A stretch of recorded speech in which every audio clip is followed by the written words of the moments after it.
How's it going, everybody? So I know it's been quite a while since I recorded. I think I recorded last Monday, but I'm back with the weekly update of the portfolio. And for the week, it's been super volatile for the portfolio. Well, at least I thought it was. I actually haven't really been paying attention. There was some days where I was all the way up to 38,000 or 37,000, and I went all the way back down to 33, 34,000. Then I would go back up to 36,000. Then I would go back down to 34, 35,000. But now looks like we're making a huge move upwards today, up 8%, up to $38,794. Very nice, very nice.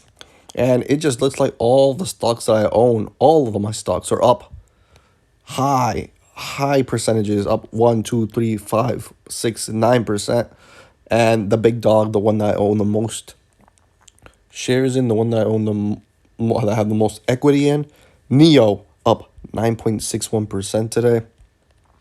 And for my end of the year target, I wanted it.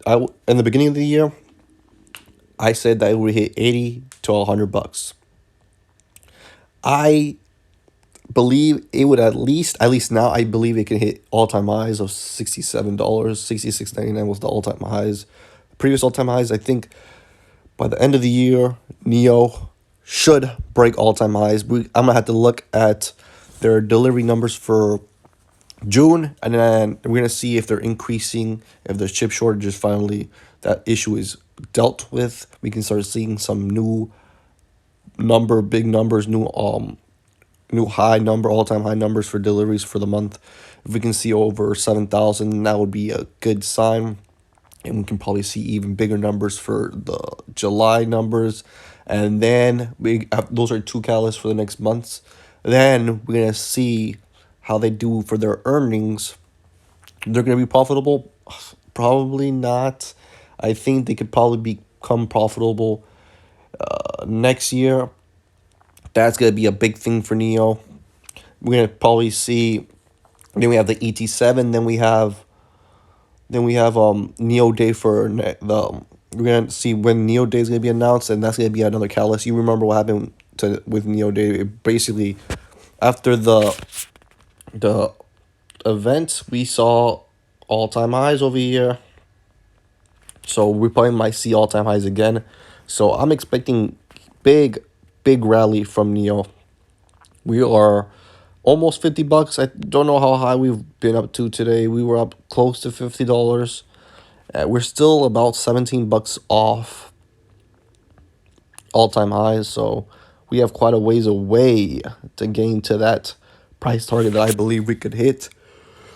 Oh, God, I think if we can get to $80, that would be beautiful. If we can get to $80, that would be beautiful.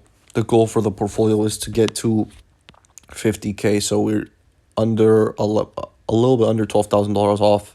Then we have Tilray, my second biggest position in terms of equity. Let's look at my equity. You see, I have quite a bit of money in Neo because I believe Neo is going to be 200, 300, 400, 500 plus dollar stock in the next 5 to 10 years easily.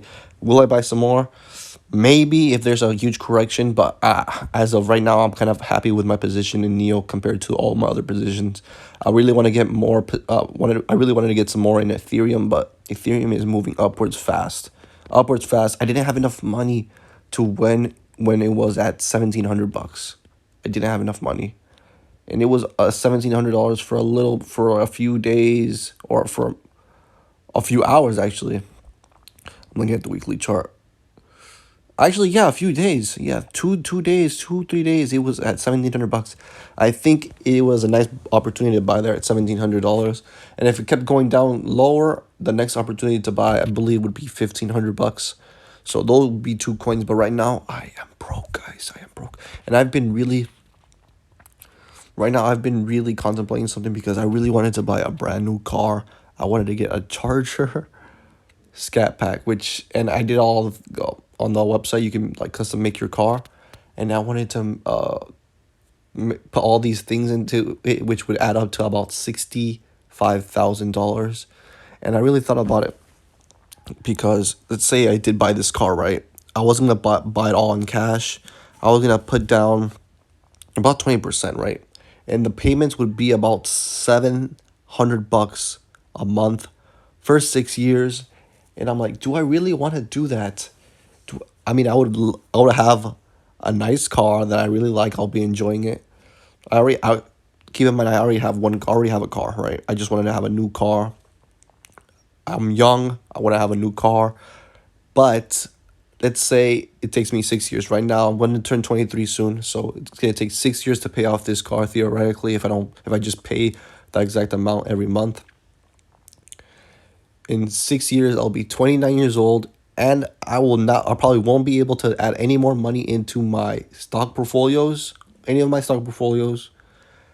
I won't have anything to show for it, you know. Instead, I think the better idea would be would say if I had 60,000, I could probably buy one or two or even three properties, not here where I live in California, maybe in Arizona, because that's the plan.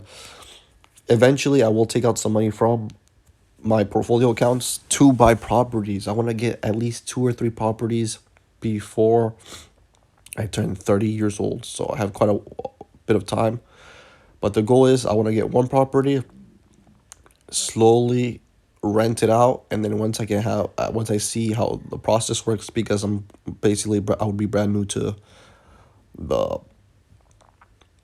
real estate market, brand new to that real estate investing, like actually real estate. Then I could probably get another house, and I'll get another house after that. And I'm not doing this by myself. I'm doing this with my brother. Me and my brother we have big plans, man. We have big plans. I want to be able to have multiple properties, and once I have those multiple properties, I can use that income I can split the income 50%, putting it into a new portfolio that I'll show you guys, and the other 50% will be to putting it into more properties. And I'll still be doing my work 9 to 5, whatever that may be, whether that be fast food or whatever, or a warehouse job or anything, doesn't matter. Whatever I can do, I'll be doing that for, I say, until I'm 30 years old. And I believe by when I'm 30, I can have enough money I can make enough money from my properties and enough money from my stock portfolio accounts where I can live without working anymore in those kind of jobs or any kind of job. Because you know what? I tried many multiple jobs. I worked at airports, I worked at factories, I worked at schools. It's just something I don't like to do. The only thing I really like doing is investing. I like researching. If I can just live off investing, or say YouTube, if I can get enough ad revenue from YouTube, or if that would ever be possible, that's something I would like to do, where I can just talk about stocks and I can research them more and make more money. Because you know what? I love putting money into stocks. And that's why I decided not to buy a scat pack for $66,000 or whatever, how much it would be. Because I just cannot work 6 more years in any job to pay off a car, and then after that have nothing to show for except for that car. Where I imagine I could just work 6 years and put it into a stock portfolio, and I could probably in 6 years you can probably make 100 or 200, 300, depending on how the markets goes. I can make quite a bit of money in the next 6 years from investing, because of all mistakes that I've learned in the past few years. I'm learning, and days like these is paying off. You know, imagine making $3,000 a day all the time, and it being a bad day when you make $6,000 or $3,000 a day. There's levels to this, and we're slowly going up those levels over time. The goal is 50K for this year. And then if we can pass anything above 50K right now is gravy. Will help us for our next goal of 100, then the next goal of 250, then 1 million. So hopefully you guys will be on this ride. I know it's not gonna take a year. It's not gonna take 2 years, not even 5 years. I don't think it's gonna take maybe a decade or two, and I'll probably still record because I like keeping people updated, and I like talking to the community. It's always the same few people that comment. Appreciate you all.